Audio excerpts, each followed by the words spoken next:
time for our features. And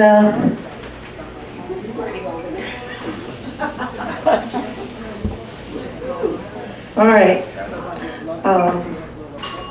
Let me read something to you about Susan L. Young.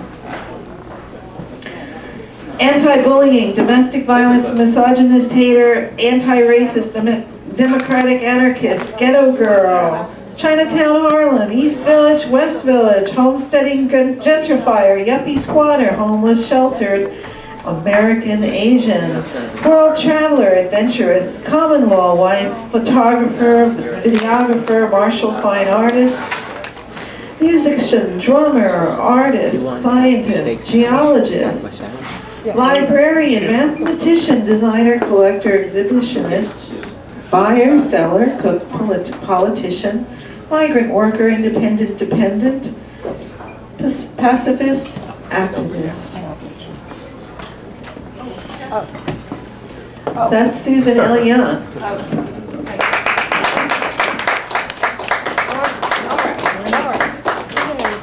And I'll read about. Did Larry Ron come? No, about Ras. Read about Did Ras. Larry come here? No, he's not here. I think He's in transit. Yeah, he's We don't know if he'll end up stuck here. in Boston. Like here. But we hope This is so. where you see this? Just go like that. Let's see now, what else? About Ras Moshe Burnette.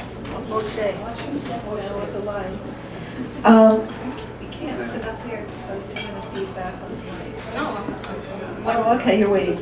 All right.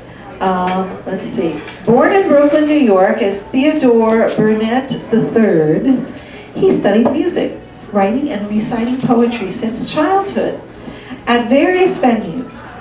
Ras has performed his compositions at Roulette, the Knitting Factory, Sanctuary for Independent Media, the Brecht Forum, Zebulon, the Local 269, Galapagos, the Brooklyn Lyceum, Hall Walls Gallery in Buffalo, Deep Listening Space, the 119 Gallery, WBAI, WKCR, St. Mark's Church, the Vision Festival, and the Fridge in Washington, D.C. He is the founder of the Music Now Festival, going on for 16 years now, mostly at the Brecht Forum, the Brooklyn Commons, and occasionally other locations. He believes in the positive effect that jazz, especially free jazz, will have on social and personal change, as well as believing that one should not be complacent with the art they create in reference to the social realities happening around us. He is currently a member of Bill Cole's Untempered Ensemble with Warren Smith, Joe Daly, Lizette Santiago, and Gerald Beasley. And about, well, I'll read about Larry Rowland if he shows up. How about that? But I just want to say Susan Young has been coming regularly to this wonderful reading, and she's been contributing her opinions and expressions, and has been very exciting. And this is an exciting night with the music too. And I really love Ras's performance, his previous here as well. So please welcome these two great features. Well, if Larry comes, we'll throw him in. I think it maybe it's stuck in Boston for some reason. I mean, you know. Can't get the artwork here. Well, what? What? Never mind. You can't get there from here. There. Well, I asked him, why don't you take the express train? But, okay. I think I want to start with the saddest thing that passed around. John Ferris passed away, R.I.P. I'm recently reading Asses Are Masked, The Ass's Tale, and it's a pretty humorous book, even though it's degrading for John Ferris to describe himself. But he does know his music, I'll tell you. His jazz is just great. John Ferris died quietly in his sleep last night as the bright full moon brightened the 2016 blizzard trail that left 25 inches of snow. Snow that softly and gently downed on New York City. John quietly faded into the background, while many sympathizers slowly realized that he had passed on. That night, after videoing Larry Rowland, Ras Moshe, Bill Cole, and Charles Downs, I left the Clemente de Soto music event and shopped at Whole Foods on Houston Street to replenish my food pantry. It was very crowded as many others were preparing for the big snow blizzard. By the time I got out of the subway in Brooklyn, it started to snow. The next morning, I got up around 12:57 and the blizzard was in full blast. A friend texted me on Facebook that John had died. John Ferris was an East Philly codger and icon.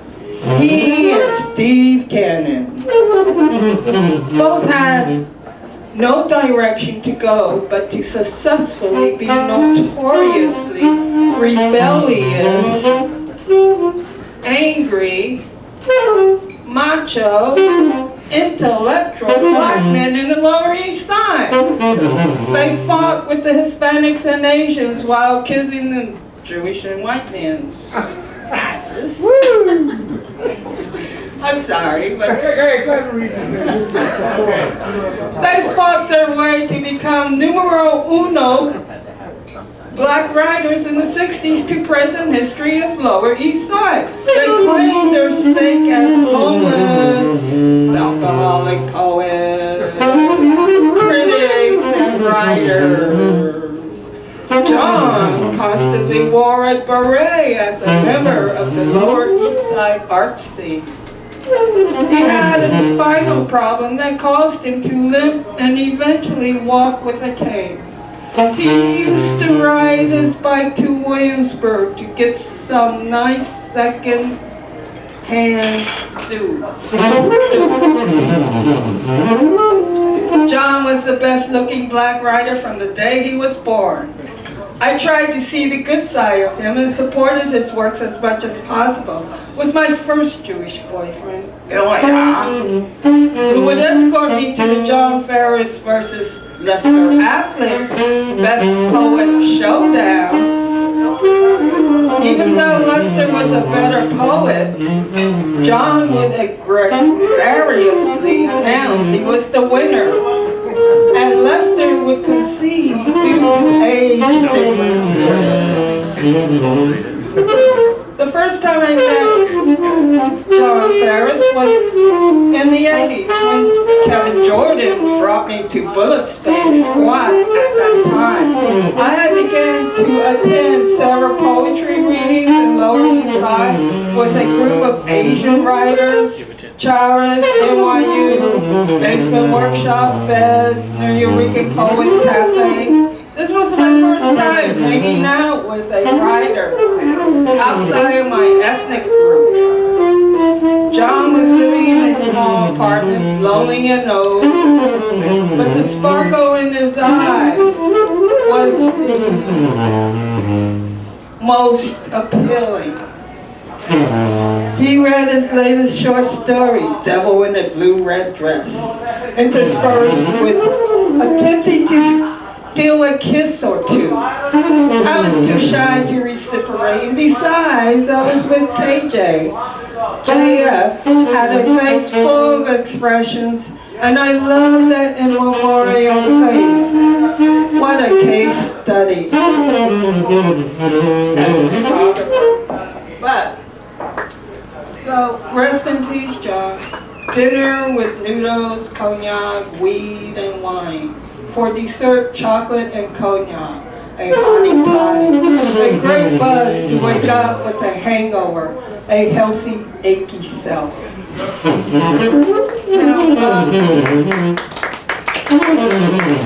Now, to continue this saga, woke up and realized that this nation operates on some sort of system. Well, okay, in 1995, I attended Steve Cannon's writing poetry workshop with John Ferris' participation. There were about 50 participants that John had whittled down to about 15 hardcore poets. I had written the poem Asian American Rap for him to check the lines he preferred in the poem. He liked it so much as is that he told Steve to print it in the next Tribe magazine. So this is called Asian American Rap. Assimilation, socialization, flirtatious, victim of gentrification, homeless, palmless, exotic, erotic, stereotype. He makes me type the words. Yes, no, Buddha. Oh, down. Oh, I'm sorry. Buddha, Muslim, yes, no, Christian, yes, no, making doves, making a role model to be girlfriend, housewife, and charity woman. Yes, no, her jobs are secretary, typist, maid, sales clerk, and garment worker. Yes, no, war wounds from ugly white old men with houses, cars, jobs, trust funds, and art hanging on their walls. Yes, no, war wounds from ugly black old men with apartments, drugs, jobs, and dreams. Yes, no, war wounds from ugly yellow old men with houses, cars, jobs, white yellow wives with children and trust funds. Yes, no. Hey, Mom, stop stooping with the touch of nothing. She laughs and laughs. Yes, no, my job is ART. Yes, no. 35 years. It's a rude awakening.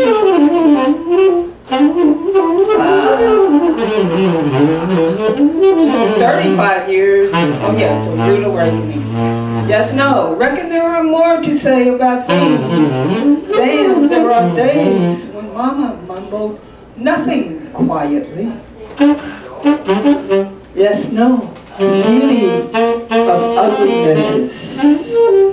Okay. Okay. Yes, I mean, I'm trying to find the latest writing that I've got, and it might be pretty long with the trunks. Oh. Okay, Ras, you'll love this. Tones.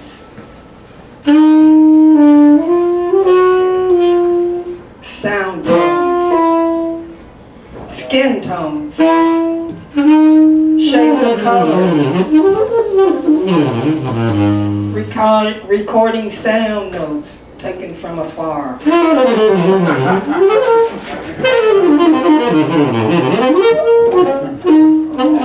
Mind tones, healing, throbbing pains, needing atonements, out music in systems tarried and sounded from centuries afar of oppressions made with several shades, tinted pink and cerulean.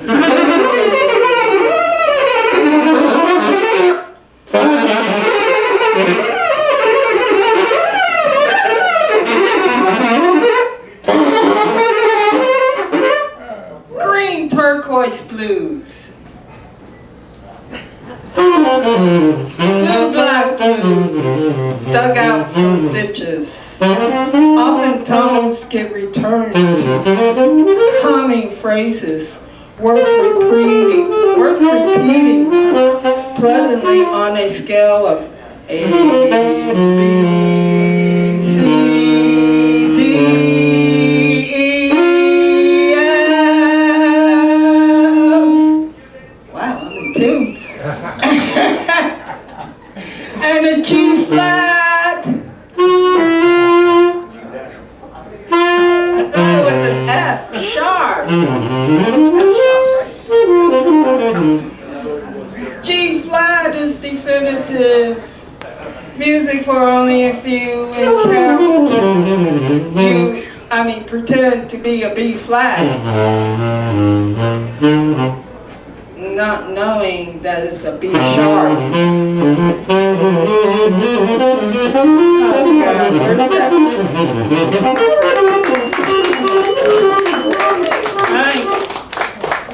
Trying to find my Trump story. My God, that would be the day. Okay,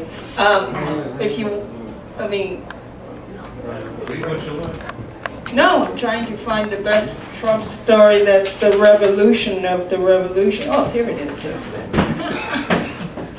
A Trump story, the revolution blues. Alright, this is the latest news, right? The rich in New York City are having a revolution on the poor people. Right? They want to starve us from this blighted neighborhood so that better housing can be built. Even the fascist government participates when aligned with Russia's politics. They protect the rich by providing tax-free programs for developers as owners of condos, luxury co-ops, and homes worth millions in the housing market. Recently, I was told that the raised supermarket Pathmark in the middle of Rutgers housing projects in the Lower East Side will be Trump's new luxury tower for millionaires. I grew up in those housing projects, like many poor Asians in America. The poor depended upon that supermarket's low prices and its closed vicinity. Now the poor have to walk over to Grand Street or to Delancey's XX Market. This mythology slowly causes starvations, famines, and deaths in the community. The revolution has begun when Trump announced his candidacy for presidency. Once the Pathmark and construction for the luxury condo began. By then, when the tower is completed, the masses have moved out of the community due to noise pollution, land sinkage, cracks in their walls, backed up sewage water, no parking, and other urban problems. With the rich moving in, crimes will increase caused by the poor minorities, enraged evictions, and homelessness. The rich revolution against the poor has control of media and projects 87 photos of George Clooney's wife. Human rights lawyer Amal Clooney, for Maldives, a Muslim nation. Okay, the United States Bureau of Democracy, Human Rights and Labor claims in their 2012 report on human rights practices in the country that most significant problems are corruption, lack of religious freedom, and abuse of women. And torment.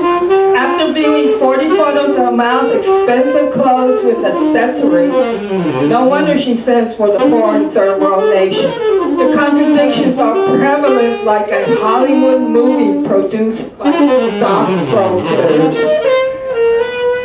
The masses have all peacefully protested, got locked up, harangued, and beaten up by the Gestapo-like bullies. Memories of the Holocaust prevails. Later, the rebellion of the rich revolution will be like the underground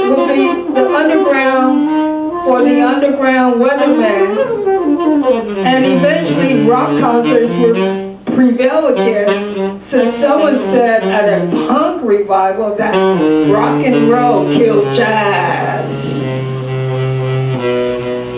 Rock and roll didn't kill jazz, did it? Okay. Okay, the latest information is at Rockefeller's Asian Society exhibition on Philippine gold craftsmen and advertising the nation as the second largest gold deposits. I suppose one of Trump's goal would be to hoard the gold for itself and to build further millionaire luxury condos.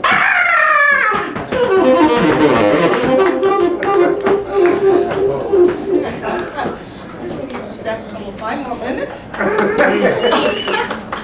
Well, I'm going to let Ras continue. All right then, Bobby, you got anything? Okay. That's 5 more minutes? Well, I'm going to let Ras continue. All right then, Bobby, you got anything? Okay. But anyway, Thank you, Susan.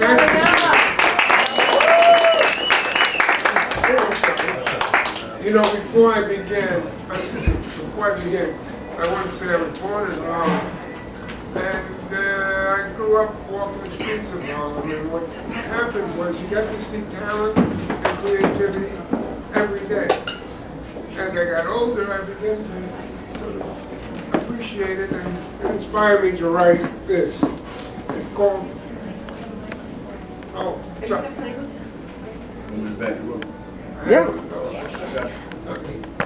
Not all God's children have rhythm. I learned to dance when blacks were Negroes. No classes, no money, no food.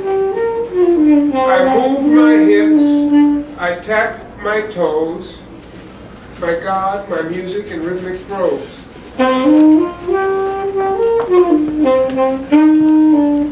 My peers today are all technique, no spirit, no feelings. Am I a freak? This one is called Pick Up Stick. In other words, it's a play on the German, Yiddish, or a shtick. I'm going to sing this one. I'm try.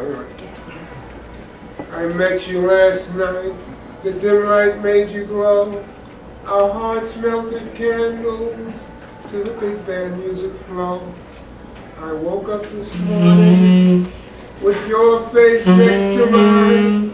Your look was so different before you knew my birth sign.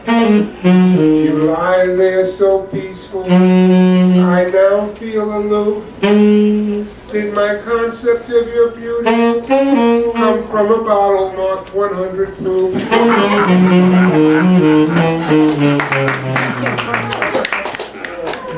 And lastly,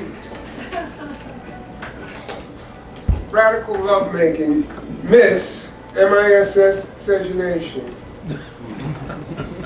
On a hot sunny day, I see a beautiful black sister and wonder what has made my affection sway the other way. I think of my beautiful mother and the support she supplied my pop. Though surrounded by what could be called poverty, she continually strived for her family to be on top. 60s, drugs, and hippies scattered my loyalties to my race. Here I thought my limited education would make me a white and black face. Oh, how I humped Asia, Europe, and Africa, never looking above their slender waists. As time went by, the hair grew less curly, that stuck between my teeth. My beautiful, wonderful black sisters grew impatient, getting prom boys with names like Hans, Werner, and Keith. I still grow uneasy when I see you hanging eyes. I still grow uneasy when I see you hugging eyes of blue. Yet I still think I can save a girder as well as stick it to you. I look at my rainbow-colored offspring, wondering what their futures will bring. I will never desert their mother, though my moods and feelings swing. Strange how these relationships rarely end in marriage. The cat runs off and all that jazz. No, sirree, I'm not going to be one of those brothers. I've got too much pizzazz.